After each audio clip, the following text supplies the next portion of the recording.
pas de... Tout va bien se passer. Parce que là aussi, on peut faire des bêtises. Je repère quand même sur photo les zones avec des soulèvements, qu'on puisse les repérer pour après, hein, si ça se ressoulevait. C'est des zones où il y a eu des soulèvements ou des pertes de matière. Donc pour éviter que ça tombe, en attendant le traitement, ça a été mis.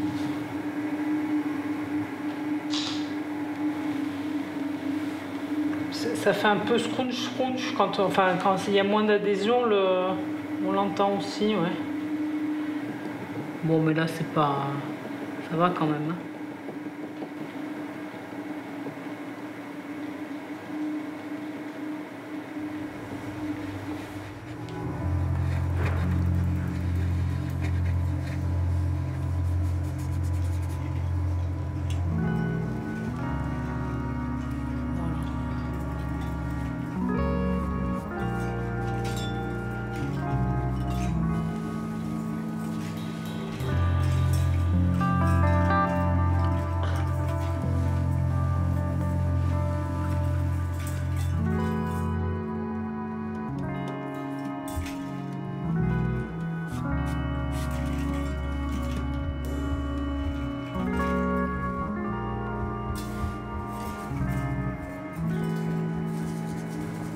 On va procéder au refixage de la peinture, des zones qui se soulèvent. J'ai déjà mis de la colle dans les micro-craquelures et là je vais réactiver la colle avec une spatule chauffante avec une chaleur douce autour de 30 degrés.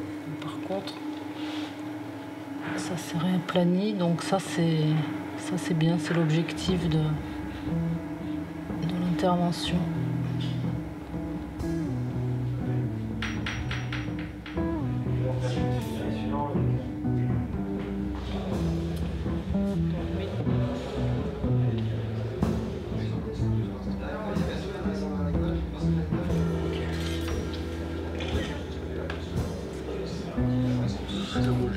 Pas tellement. Non, pas du tout. C'est que l'équipe qui travaille pour nous aujourd'hui, avec qui on a un partenariat, c'est la même équipe qui travaille sur la Joconde. Cette équipe qui travaille avec nous, de Montpellier, Poitiers et Florence, d'Italie, observe la Joconde avec un dispositif similaire du kit difformométrique.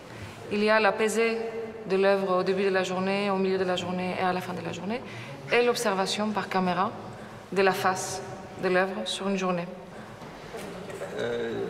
Là, ici, il n'y aura pas besoin forcément de Poitiers. C'est ici qu'ils doivent être absolument, quand on va faire le décadrage. C'est quand on fait le décadrage que c'est important que vous soyez là surtout. Oui. Parce que ces trucs-là où on va faire des mesures mécaniques, on l'enlèvera, puis après ça on le remettra au même endroit. Oui. Donc faut vérifier. Et finalement, on a conclu qu'on pourrait faire une triple étude simultanée. Et du coup, avec Gilles Tournillon, le restaurateur Superbois, qui va s'occuper de cette œuvre à la fin, on a pensé à créer une chambre climatique étanche dans laquelle on va positionner l'œuvre et on va faire des études autour de sa mécanique. L'idée, c'est de porter un regard en fait, sur le comportement du bois utilisé comme œuvre d'art. Donc pour ça, on a rencontré des restaurateurs et en étudiant en fait, les mêmes objets, on a mis nos approches en parallèle pour essayer de trouver des informations supplémentaires ou complémentaires en fait, sur ces objets. Alors il y a des outils très simples qui sont par exemple une balance qui va permettre de mesurer en fait, le taux d'humidité du bois, enfin, la quantité d'eau absorbée par le matériau, absorbée par le panneau, donc une balance. Ensuite, on a le taux d'humidité de l'air ambiant. Le matériau va s'équilibrer avec l'air ambiant, donc il va prendre de l'humidité jusqu'à atteindre un certain équilibre. Donc la balance et la mesure de l'hygrométrie de l'air sont déjà deux éléments importants pour nous. Et suite à ça, on va observer en fait les déformations du panneau, ou les gonflements et retraits, ou les courbures de la structure qui subissent ces variations dimensionnelles dues au gonflement, donc dû à la prise d'eau. Jusque-là, on observait en fait des variations dues à un panneau qu'on sort par exemple d'un environnement, mais on ne contrôlait pas l'environnement, alors que là, on va pouvoir contrôler l'environnement, donc pour nous, c'est une chance.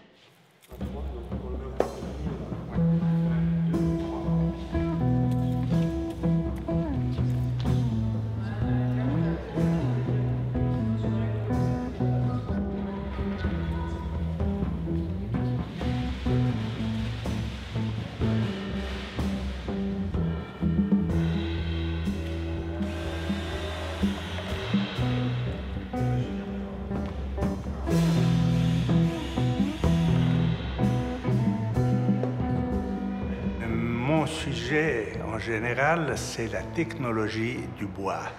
Mais pendant les dernières années, je me suis occupé surtout de technologie du bois appliquée à la conservation du patrimoine. Donc, en tant que technologue, m'occuper de la structure des objets d'art faits en bois et de leur conservation. Ce n'est pas en tant que restaurateur, mais en tant que chercheur dans le sujet du bois. Tenir ou il faut des tréteaux? Non, on peut le tenir à la main? On peut le tenir. Sinon, on a des tréteaux, je crois aussi. 30 secondes, voilà, on peut le tenir. 30 secondes, et une fois, donc, la face vers le haut. Oui, c'est bien ça. Face vers le bas, 30 secondes, 2 fois 30 secondes.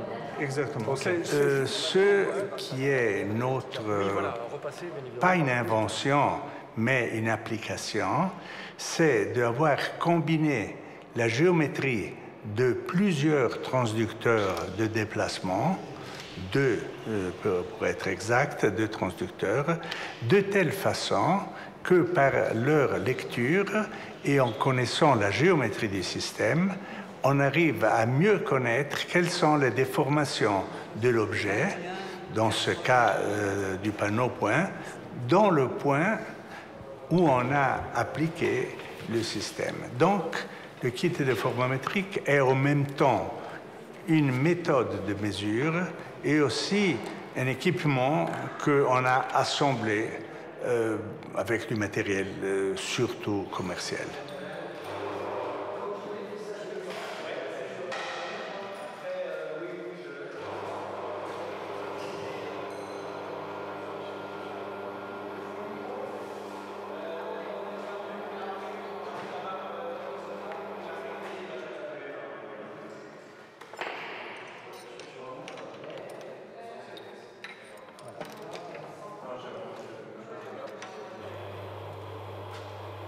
Nous, en fait, développons des techniques de mesure, mais optiques, c'est-à-dire sans contact, pour après pouvoir mesurer des grandeurs mécaniques qui vont être utilisées après pour étudier des matériaux ou des structures.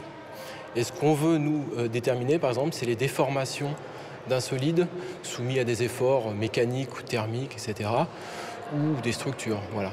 Et tout ça, bien sûr, sans contact. Donc, on a une vision stéréoscopique, donc avec deux caméras, qui vont filmer la scène au cours du temps, au cours du chargement. Donc là, c'est des problèmes d'hygrothermie.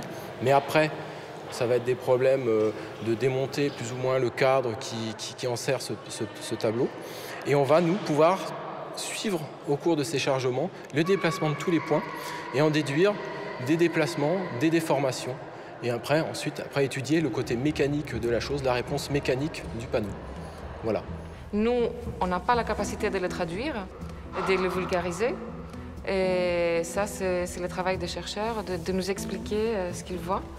Et sans eux, pour nous, ça, c'est une langue étrangère.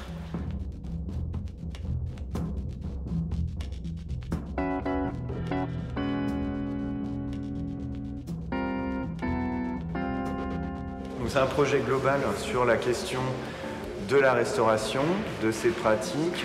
Voilà, ce qu'on a voulu montrer, c'est à la fois du point de vue du métier de restaurateur, qu'en fait ce métier implique la rencontre de très nombreux métiers différents et des chercheurs qui sont vraiment des scientifiques purs, donc qui s'occupent vraiment de mécanique, donc qui ne sont pas historiens d'art, et donc et ça permet de croiser voilà, l'ensemble de ces regards scientifiques qui se croisent aussi avec le regard de l'histoire de l'art.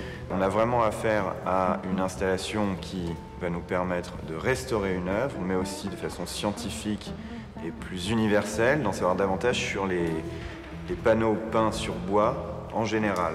C'est vraiment ça l'intérêt, c'est qu'on restaure une œuvre singulière, mais qu'on comprend aussi quelque chose de plus général sur les œuvres peintes sur bois.